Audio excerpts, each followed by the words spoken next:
Hola y bienvenidas y bienvenidos a un nuevo episodio de Bonitas y Aplicadas.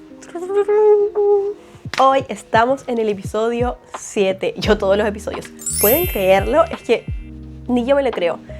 Pero más aún porque estamos acercándonos al fin de temporada. Sí, pero aún no. Pero estamos cerca. Como verán, estoy de vuelta en mi setup. Sí, ya basta de tour porque necesito todas mis cosas para grabar.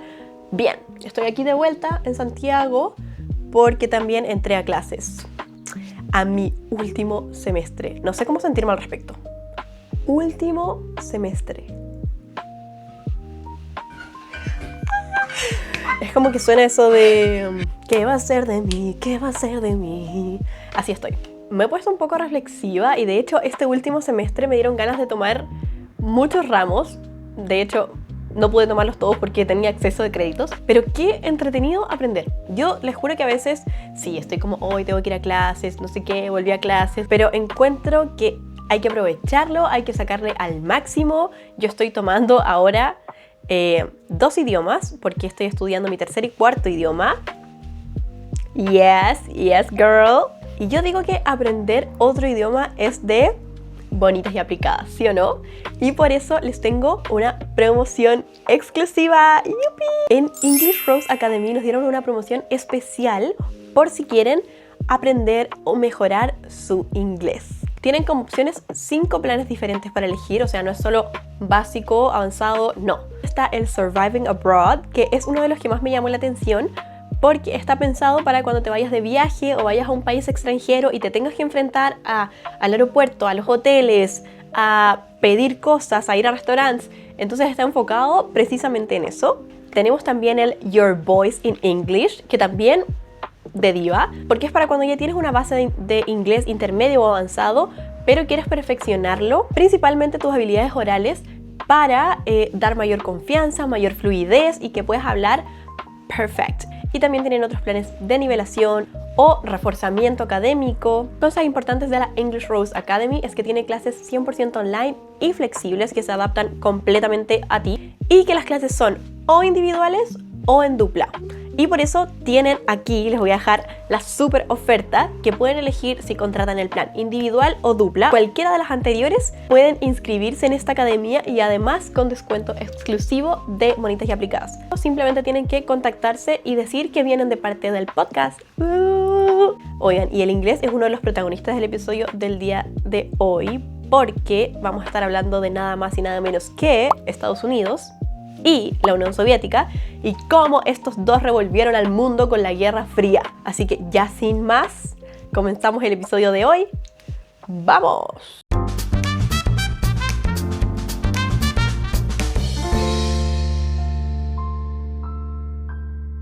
¡Comenzamos! Un poco de contexto. En el episodio pasado que hablamos de guerra, igual fue hace un rato, fue en el episodio 3, recuerden ir a verlo si quieren contexto, pero nos quedamos en el 1945. Contexto de 1945, fin de la Segunda Guerra Mundial, inicia la Organización de Naciones Unidas, paz y felicidad en el mundo, ¿no? No. Porque justamente se inaugura Naciones Unidas con este proyecto de cooperación, etcétera, etcétera. Pero a la vez podemos hablar de que 1945 es...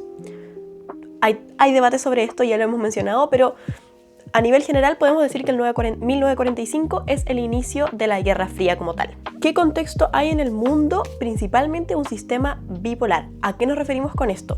Cuando hablamos de sistemas multipolar, bipolar, unipolar, son cuántas potencias hay en el mundo en este momento espacio-temporal.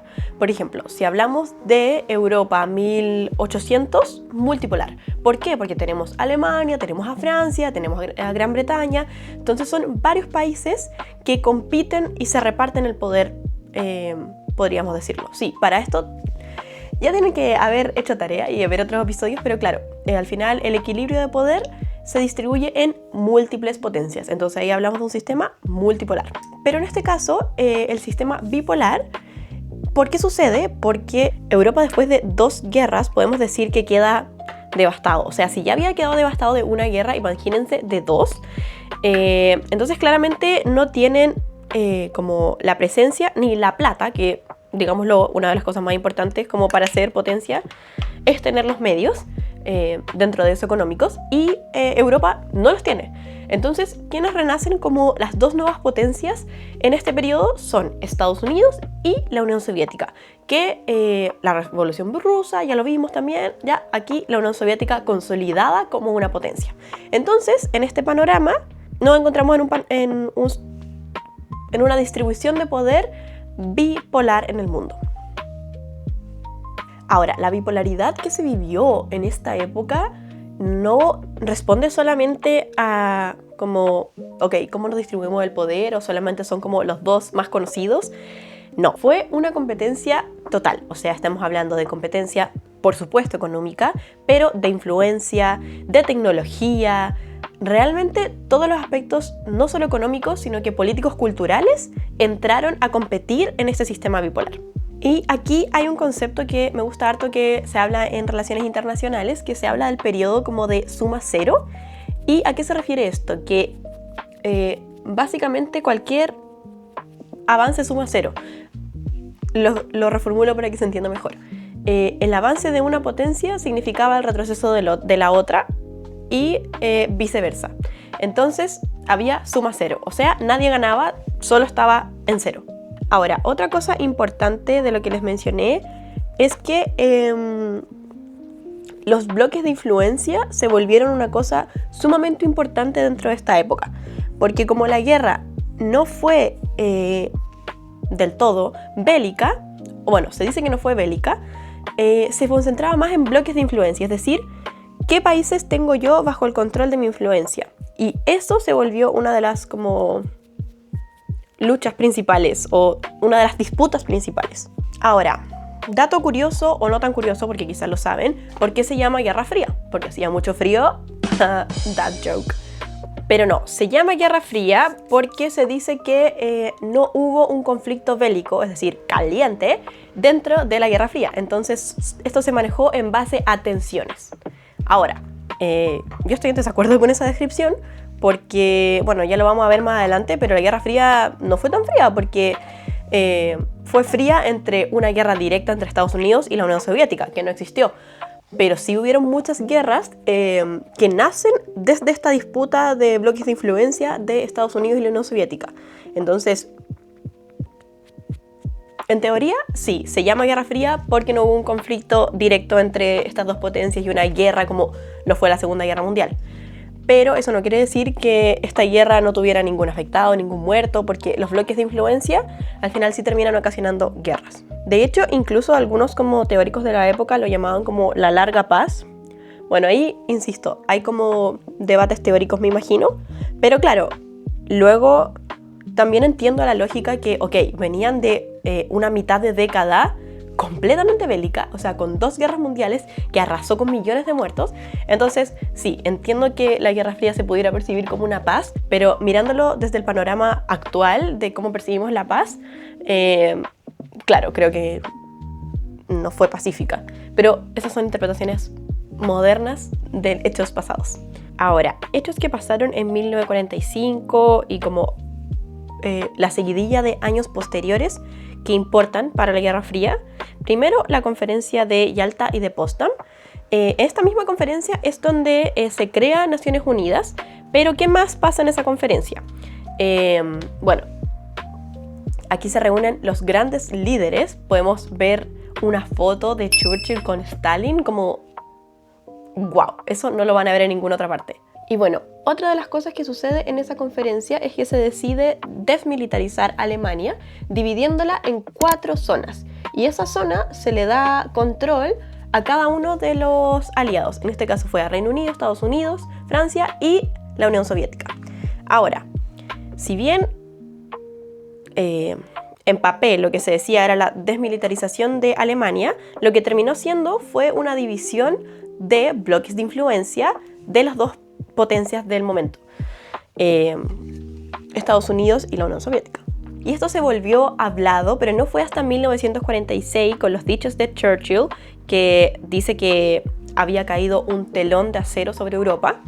¿Y a qué se refería con esto? Que básicamente había algo que había dividido Europa en bloques de influencia y ahora era o eres de la parte de Estados Unidos o eres de la parte de la Unión Soviética, como el comunismo o el capitalismo. Ahí parece que hice las manos al revés. Ya estamos en el 46. Avanzamos un poquito al 47. ¿Qué otra cosa se vuelve doctrina? La doctrina Truman, con el presidente Truman en Estados Unidos. Básicamente la doctrina Truman tenía el sólido propósito de frenar el avance del comunismo en Europa. Y la doctrina, digamos que es la línea de pensamiento en la que se movía, pero poquito después llega el Plan Marshall, que este sí es un plan específico que mueve ayuda militar y ayuda económica para los países de Europa como para frenar el avance del comunismo. Ahora, tienen que pensar que cada año era quizá un evento pequeño, quizá alguno más grande, pero eran constantes tensiones entre ambos bloques. Podrían acordarse que en 1945 Estados Unidos detona una bomba atómica contra Japón en la Segunda Guerra Mundial, y parte de detonar esta bomba, yo ya les había dicho que no tiene que ver con terminar la guerra, porque Japón ya era el último que quedaba, y tiene que ver más con demostrar que tenían ese poder. ¿Y qué hace la Unión Soviética algunos años después, específicamente en el 1949? Detona su propia bomba atómica. Esto, de nuevo, directamente no fue contra Estados Unidos, no fue una guerra, no un ataque, pero es para decir, hey, yo también tengo este poder, yo también tengo bombas atómicas, como cuidadito. Y creo que muchas de las cosas que se hacían como los actos que se hacían entre esos periodos de Guerra Fría, respondían directamente a como, mira, tengo más que tú, no, yo, literalmente eso, pero a nivel de dos superpotencias. Incluso no creo que la abordemos a fondo en este episodio, porque igual es muy interesante, me gustaría quizá, yo siempre digo eso, me gustaría abordarla en otro episodio, pero existió la carrera espacial, que la carrera espacial era literalmente una pelea entre Estados Unidos y la Unión Soviética por mandar cosas al espacio. Y mucho del desarrollo que se logró en esa época en términos espaciales fue porque estaban peleando entre ellos, como ¿quién tiene más? ¿Quién puede lograr más? Entonces, ya, tú lanzaste una nave, ya, yo voy a lanzar un perro, y no, yo voy a lanzar una persona, y yo voy a lanzar... Literalmente, un montón. Ahora, donde decimos que la Guerra Fría realmente toma así como una estructura es entre 1949 y 1955. O sea, después de estos hechos de la bomba atómica, ya podemos decir que se arman bloques establecidos. Por un lado, es decir, el occidental de Estados Unidos, se forma la OTAN o NATO en inglés, que es la Organización del Tratado Atlántico del Norte.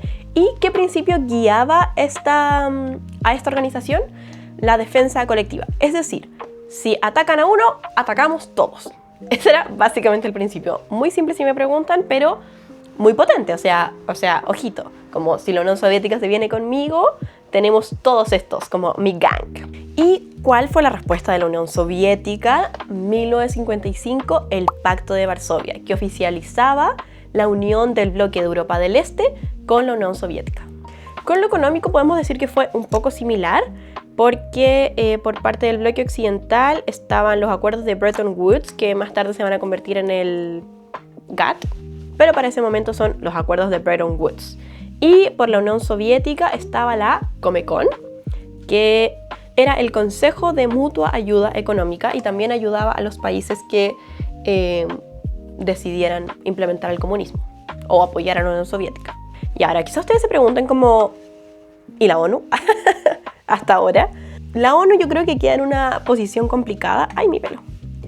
Porque al final queda sumergida entre esta lógica bipolar de las dos potencias, y como técnicamente no había una guerra entre ellos dos, también era difícil, como no puedes mandar todo al espacio antes que...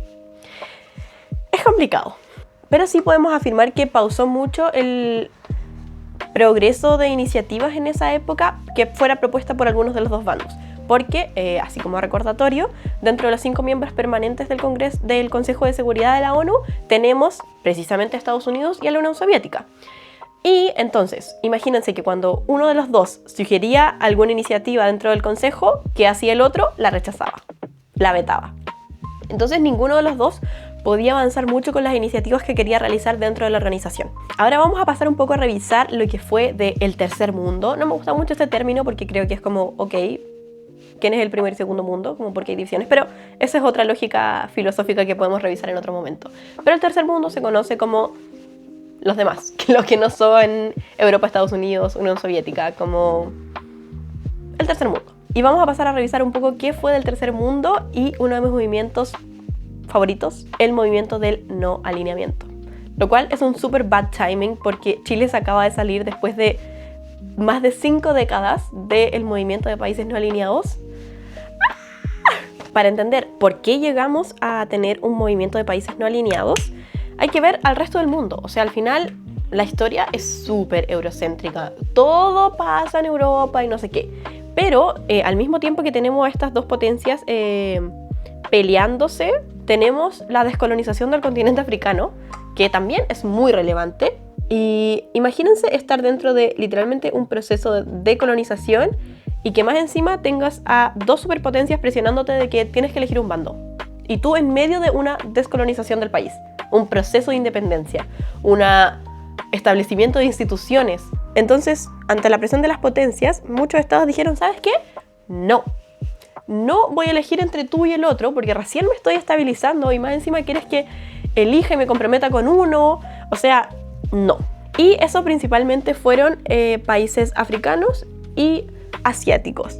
Entonces, organizan una conferencia. Oye, es que esto me encanta porque hasta ahora todo enfocado en el resto del mundo y ahora ellos deciden tomar como la palestra y decir, nosotros vamos a organizar un consejo de países no alineados. Y en 1955 se celebra la Conferencia de Bandung, donde se reúnen países principalmente de Asia y de África, identificados como no alineados. Es decir, no tengo que elegir ni para uno ni para el otro.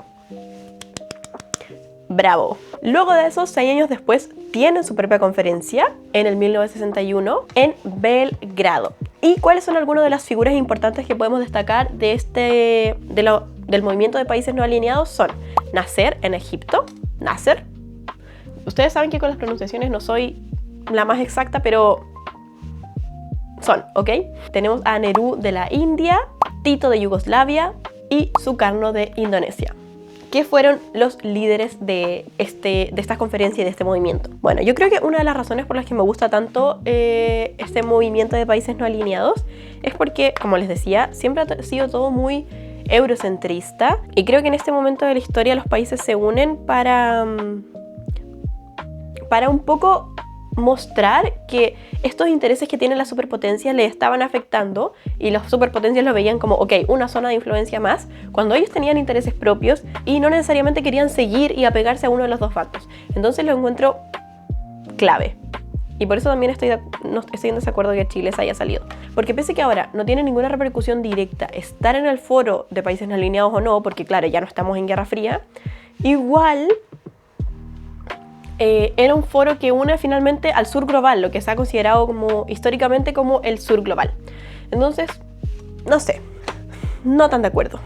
Ahora, algunos de los momentos de crisis, como momentos de tensión extrema, yo creo que fueron, primero, bueno, el caso Cuba como tal ya es una tensión porque Cuba está al lado de Estados Unidos.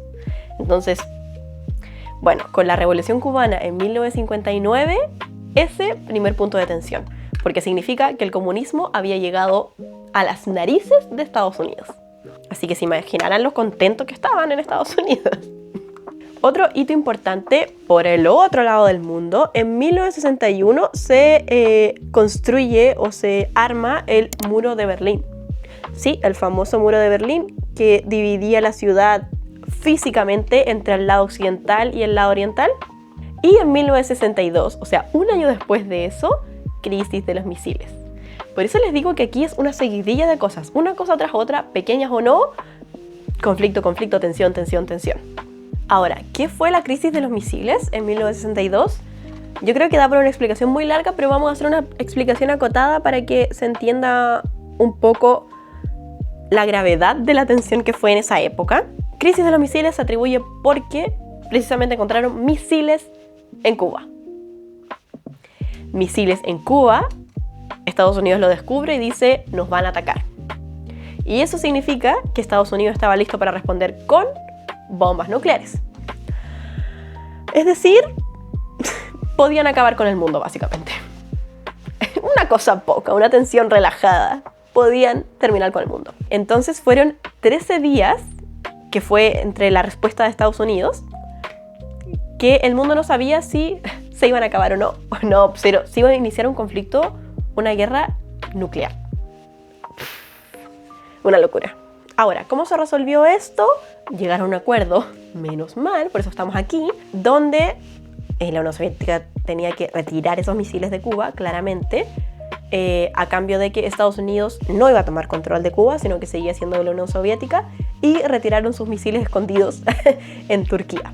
Ahora, algo bueno que haya traído esta crisis, esta tensión al borde de la muerte del mundo, sí, porque yo creo que hasta las potencias se asustaron y dijeron ya, como realmente no puede haber como un desacuerdo y que todo el mundo peligre pensando que se puede morir. Así que en 1968 se firma el Tratado de la No Proliferación Nuclear. ¡Yay! Por otro lado, yo les había dicho, ¿cierto?, que esa denominación de la Guerra Fría era no tan real, porque sí habían habido guerras. Y a esto es lo que llamamos guerras por delegación o las guerras como en consecuencia, que no fueron directamente entre la Unión Soviética y Estados Unidos, pero tienen una cosa en común, y es que pasan en países del tercer mundo, donde una parte del país tiene influencia del bloque de la Unión Soviética y el otro tiene influencia del bloque de Estados Unidos. Y por ende, la incitación al odio era aquí como, no era como tú puedes pensar diferente que yo, era tengo que matarte porque pensamos diferente y porque tenemos ideales diferentes. Entonces, si bien no fue la guerra así entre Estados Unidos y la Unión Soviética, sí hubieron casos donde hubieron guerras porque en un país habían dos influencias que no podían convivir en un mismo estado. La primera fue la Guerra de Corea en 1953. Sí, Corea del Norte y Corea del Sur, aquí está un poco la culpa. ¿Ustedes sabían que Corea del Norte y el Sur en tecnicismo siguen en guerra? Como no han firmado un armisticio de fin de guerra. Pero bueno, 1953, el norte alineado con la Unión Soviética y el comunismo, el sur alineado con Occidente, y en 1953 el norte invade el sur. Porque ¿qué tienen estas guerras? Que al final no es solo ideología, sino que quieren avanzar, quieren tener más influencia. ¿Y cómo lo hacen? Sometiendo a la otra gente. En esa guerra, Estados Unidos intervino bajo la ONU, China ayudó a Corea del Norte, y la guerra terminó, digamos, en un empate, porque ya no existía un solo Corea, sino que los separan en dos países, y esa división persiste hasta el día de hoy. ¿Qué tenemos después? 1964, Guerra de Vietnam. Misma historia. Un bloque con influencia del occidente, un bloque con influencia de comunismo. ¿Qué pasa? Guerra.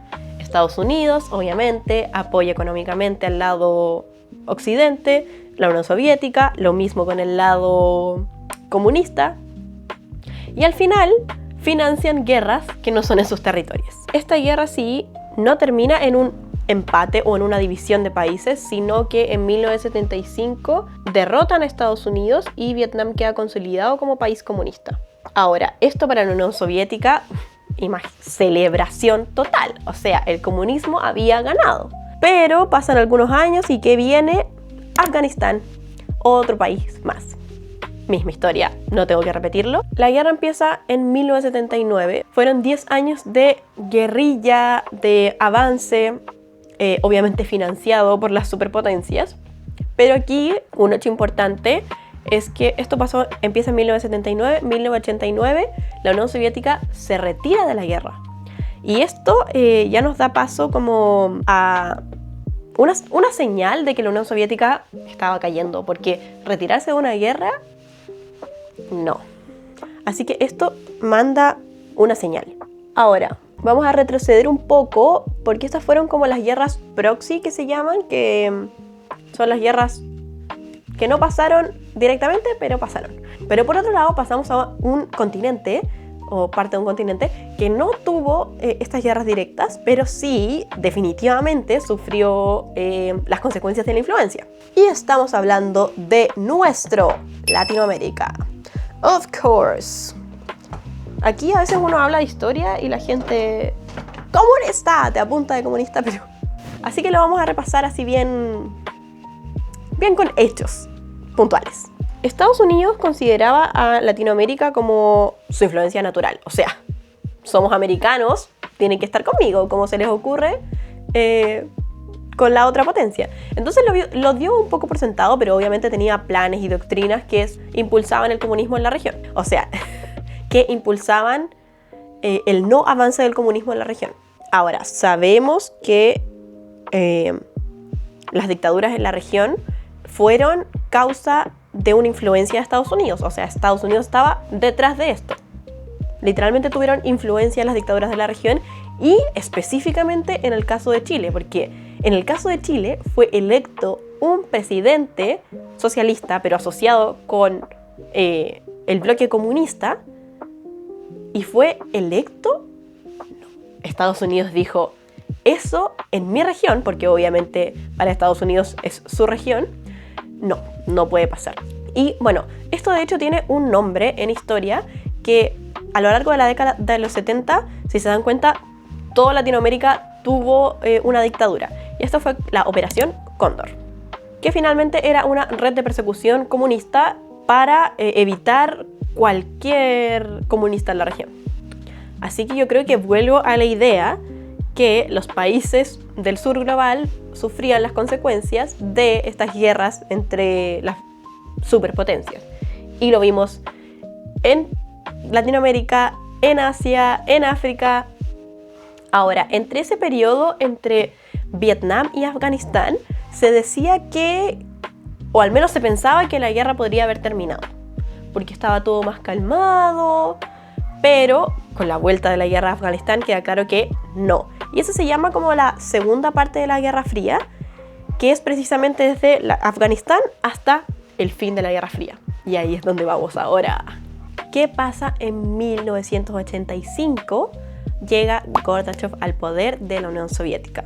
Y Gorbachev podemos decir que es como el inicio del fin de la Unión Soviética, porque fue el líder soviético que estuvo más abierto a reuniones con el presidente de Estados Unidos.